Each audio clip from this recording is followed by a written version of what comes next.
Boa noite em nome do Senhor Jesus. Deus continue abençoando a todos, honrando a sua fé.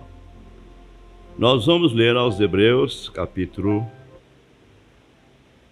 4, versículo 14 até o 16. Visto que estamos reunidos para o nosso culto de oração, então vamos tomar esta escritura.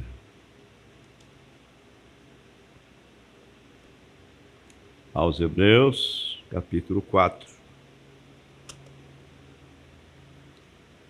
Visto que temos um grande sumo sacerdote, Jesus, Filho de Deus, que penetrou nos céus, retenhamos firmemente a nossa confissão. Visto que temos um grande sumo sacerdote, Jesus, Filho de Deus, que penetrou nos céus, retenhamos firmemente a nossa confissão. Amém. Porque não temos um sacerdote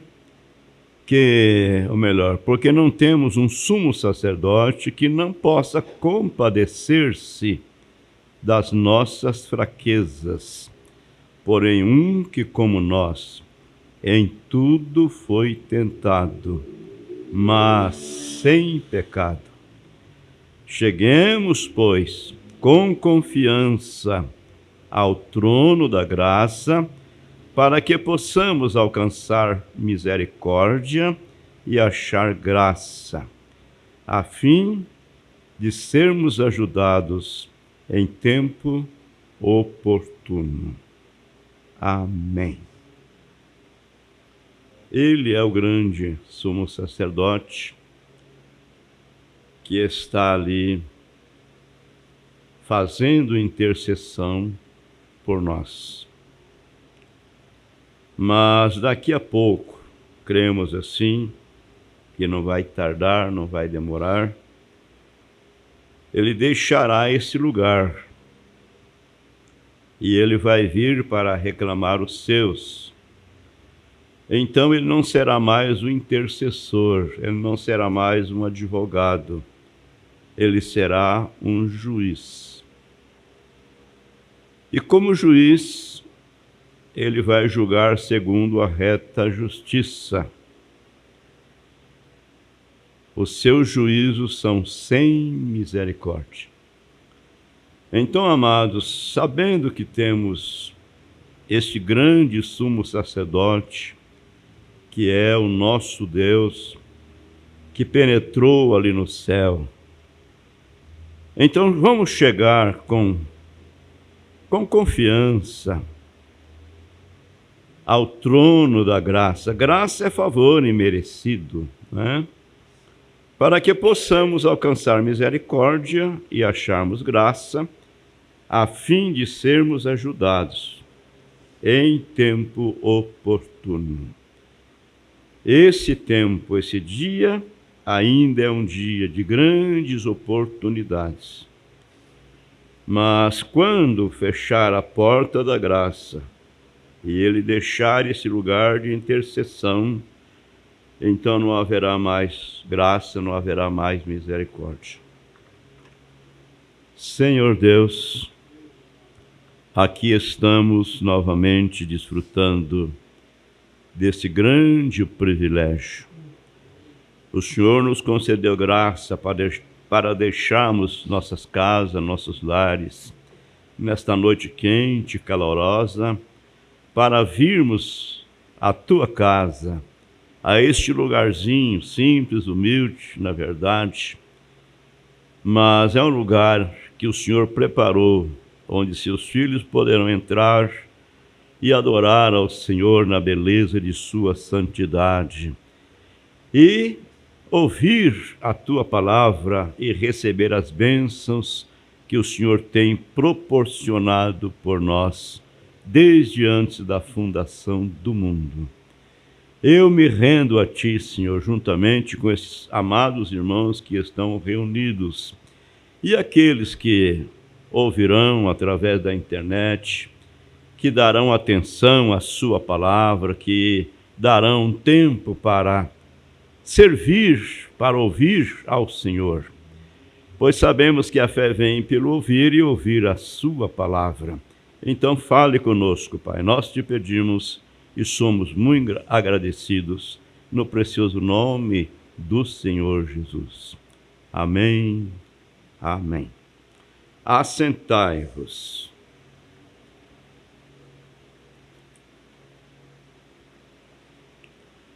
Nós vamos meditar um pouquinho mais nesta noite na mensagem Ide e chamai Jesus.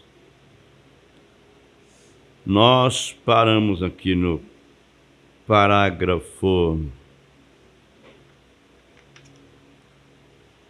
21, justamente. Mas vamos fazer um refrise, vamos voltar um pouquinho aqui no parágrafo 16, aonde nós ouvimos o profeta nos dizendo que oramos pelos enfermos. E isso é tudo o que nós podemos fazer. Deus ordenou aos discípulos para pregar o Evangelho e orar pelos enfermos. Então isso é tudo que nós podemos fazer. É apenas orar pelas pessoas necessitadas. Mas o profeta nos ensina dizendo, se há alguma cura, se há alguma bênção, ora, isso não deve ser retribuído ao orador, ao pregador. Isso deve ser retribuído a Ele, a Deus, ao Senhor Jesus Cristo, porque Ele é que é o curador. Então, ele continua nos dizendo, se há alguma cura, tem que vir de Deus. Um homem não pode curar o outro, como também não pode salvar o outro.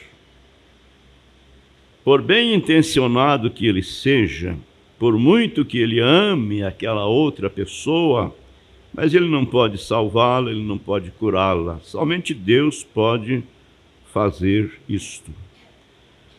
Muito bem, então o irmão Branham diz, agora pensando nessas coisas enquanto estamos falando, todo o potencial que você precisa para a cura, para a salvação, está aqui. Jesus Cristo, o Filho de Deus.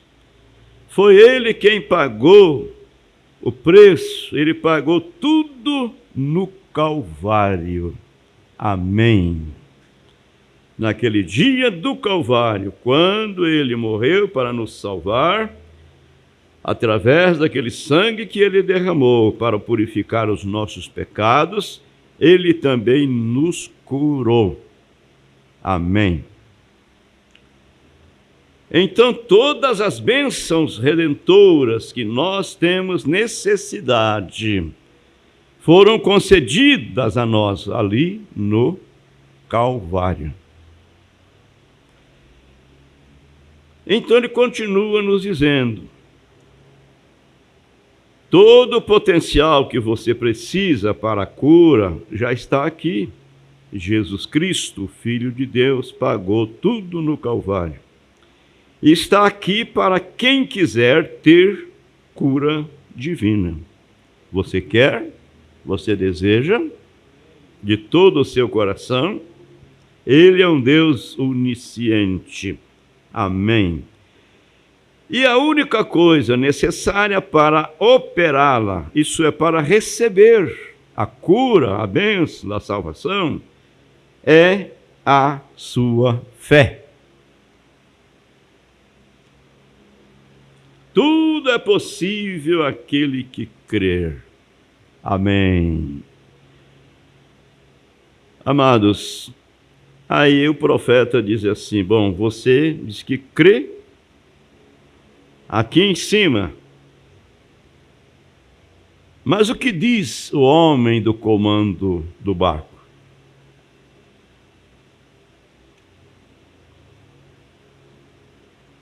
Então, ele dá-nos um exemplo da eletricidade.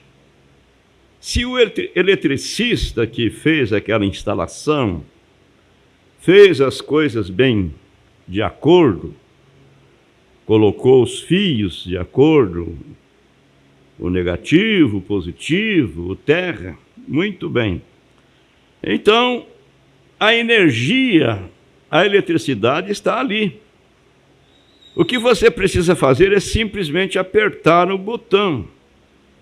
Ele diz, pense bem a eletricidade nos fios. Mas você deve apertar o botão, entende? Você deve pressionar o botão.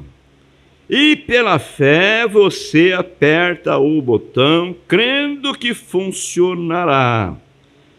Agora, se todos os fios estiverem conectados corretamente e a corrente estiver no fio, quando você pressionar esse botão, algo acontecerá. É verdade?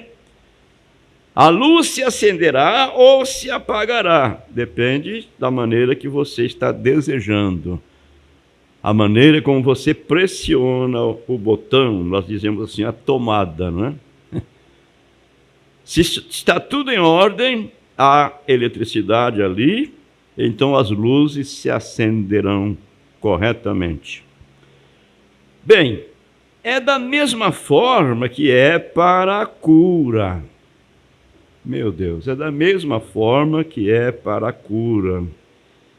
E para a salvação, ou todos os atributos pelos quais Cristo morreu, para nos dar estas bênçãos de graça. Tudo foi consumado no Calvário, e a única coisa que temos que fazer é, pela fé, apertar o botão, e então acontece, acende, vê. Esse ver quer dizer, entende? É tão simples aí, não é? É simples demais. Agora, nessas alturas, eu, você, nós, cada um de nós, devemos clamar a Deus por sua misericórdia, por sua soberana graça, porque é Ele que é o autor e o consumador da fé. Ele é o autor e o consumador da mesma. Olha, é rude demais dizer isto, mas é a maneira para entendermos a coisa com mais facilidade. Você não compra fé na farmácia. Não é isso verdade? Você não compra fé nos mercados. Não tem um lugar aonde você poderia adquirir um tanto de fé por tantos reais. Não existe isso. Ela vem de Deus. Por isso a Bíblia diz, pela graça sois salvos, por meio da fé, e isso não vem de vós, é um dom de Deus. Amém. Então a fé que Abraão tinha, foi o próprio Deus que deu para Abraão. A fé que Noé exercitou, foi o próprio Deus quem deu aquela fé para Noé. E Noé não era um homem especial, ele era um homem semelhante a mim e a você, mas ele ouviu de Deus, vou trazer um dilúvio, e nós temos ouvido de Deus que haverá um fim, Jesus virá, e levará o seu povo, os seus eleitos, os seus escolhidos.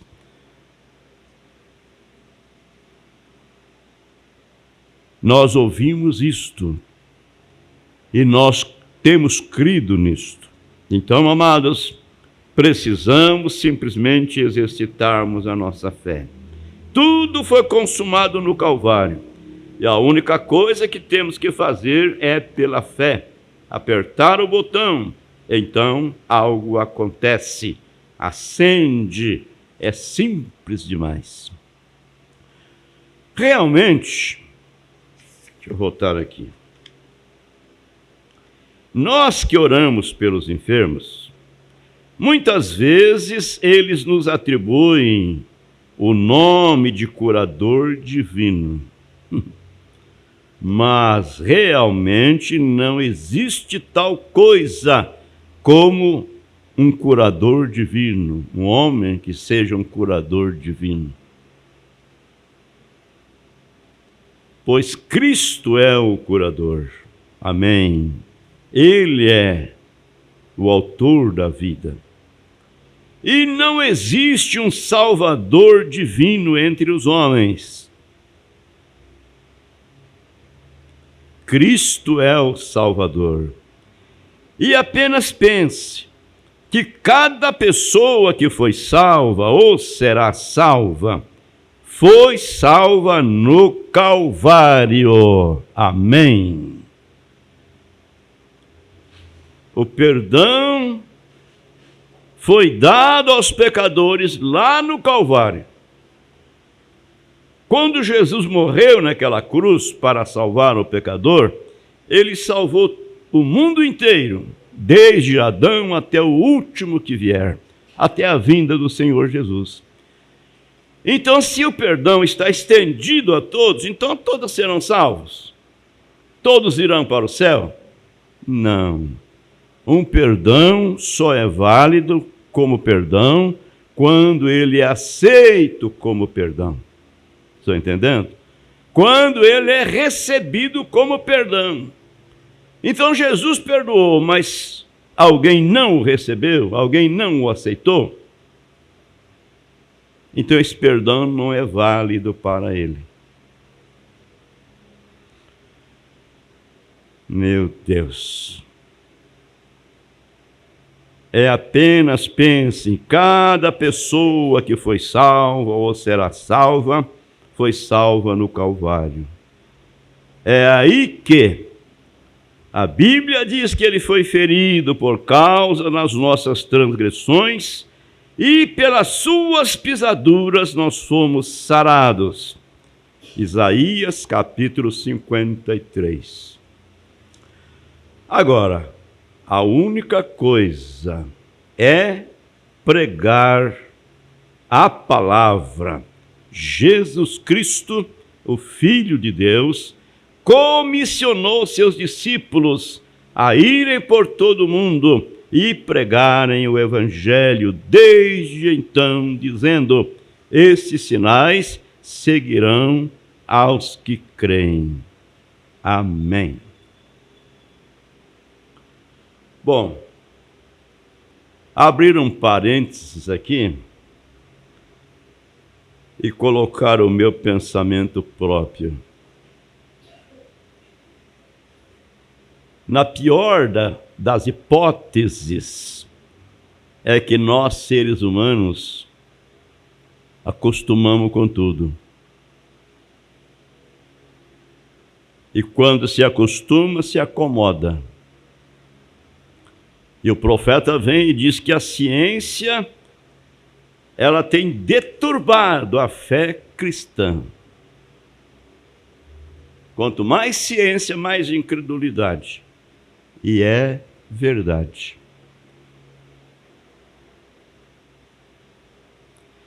Então eu penso assim, que nós, seres humanos, a nossa tendência é se acostumar com tudo. E quando se acostuma, então se acomoda. E se acomoda quer dizer o quê? Cruza os braços. É mais fácil ir na farmácia. Tem até a farmácia do governo aí, tem a farmácia popular, que tem desconto nos medicamentos. É bem mais fácil tomar umas gotinhas do que ter uma meia hora de oração. Isso é verdade. E como isso encaixou nos seres humanos, como isso nos atingiu. O que diz a Bíblia? Está alguém contente? Cante. Está alguém doente? Ore. Não é corra na farmácia, ou corra no médico. Está alguém doente? Ore. Chame os presbíteros da igreja e ore por ele. A oração da fé salvará o doente, se houver cometido pecado, ser-lhe-ão perdoados.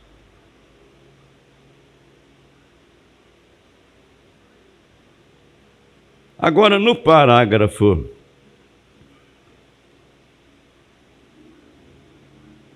22, eu posso até me sentir assim, o que o profeta viu nessa hora. Mas como era um homem amável, né? Um homem doce, um homem inteligente, tinha sabedoria de Deus. Então ele disse: a única coisa é pregar a palavra. Jesus Cristo, o Filho de Deus, comissionou seus discípulos para irem por todo o mundo e pregar o Evangelho, desde então dizendo: estes sinais seguirão aos que creem. E sempre encontramos 3 classes de pessoas no meio da congregação. Viu aonde ele foi? Os crentes verdadeiros, os crentes manufaturados e os incrédulos. Agora, cabe a mim, né? Cabe a cada um de nós individualmente verificarmos e vermos a qual dessas classes nós estamos pertencendo. Que tipo de crente sou eu?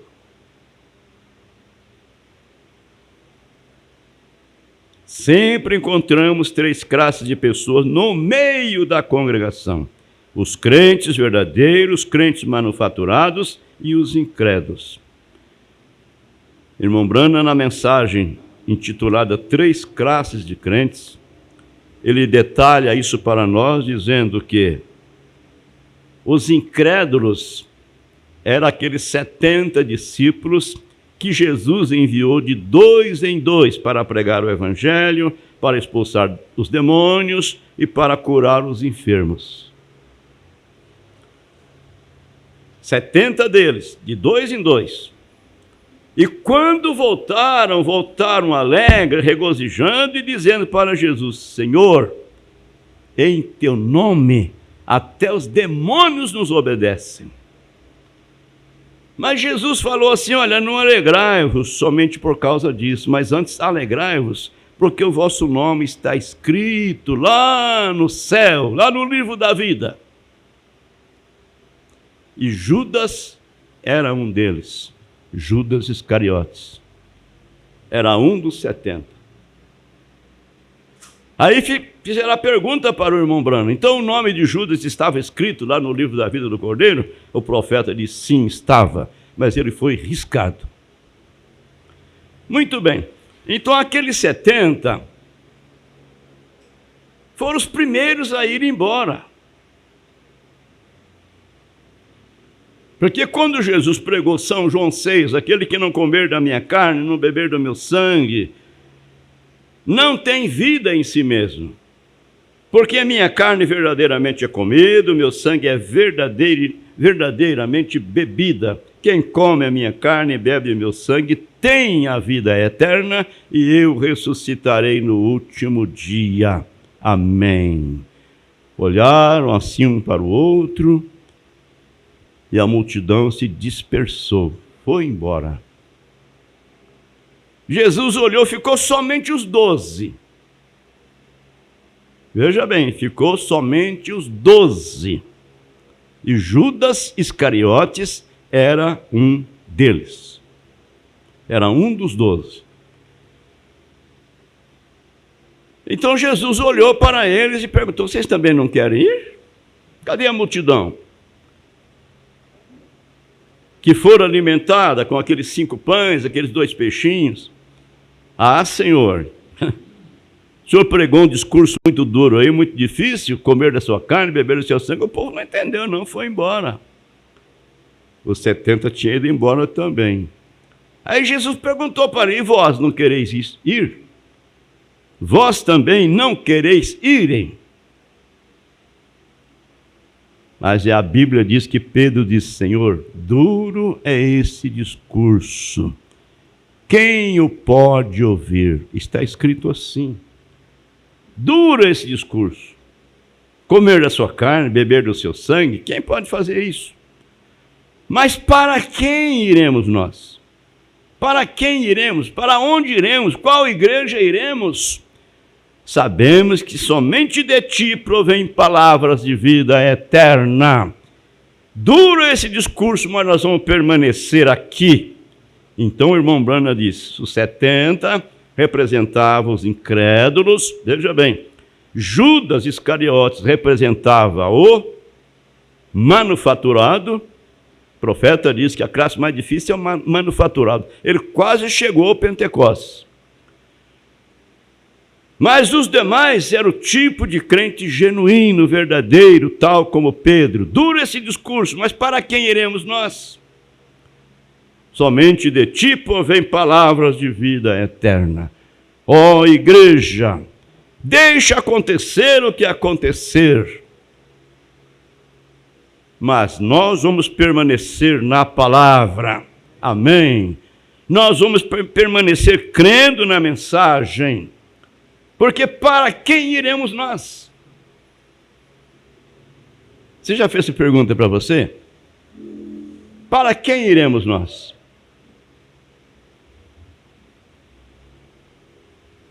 Então o irmão Brana continua dizendo: eles estão todos misturados nela, na congregação.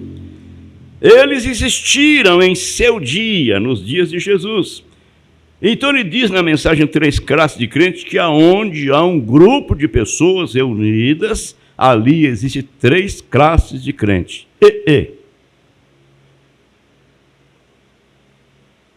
Né, irmão Dionísio?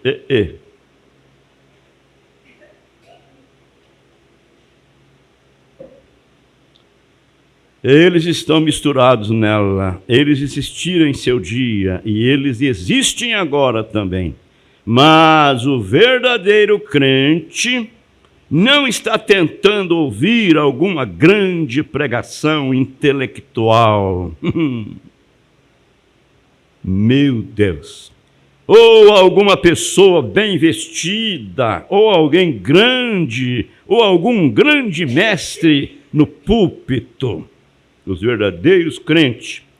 Mas com fé simples. Cristo é tão simples que os sábios passam por cima disso. Eles nunca o encontrarão. E, no entretanto, é tão simples quanto, como sua mão direita. Você sabe, Jesus agradeceu ao Pai naquela única vez que ele escondeu estas coisas dos sábios e entendidos e as revelou aos pequeninos, os quais entenderão. Amém. São Mateus, capítulo 11, o versículo 25. Graças te dou, ó Pai, Senhor do céu e da terra, por ter ocultado estas coisas dos sábios e entendidos e as ter revelado aos pequeninos, porque assim te aprouve, ó Pai. Está você feliz por pertencer a este grupo de pessoas simples, humildes, não sabichão?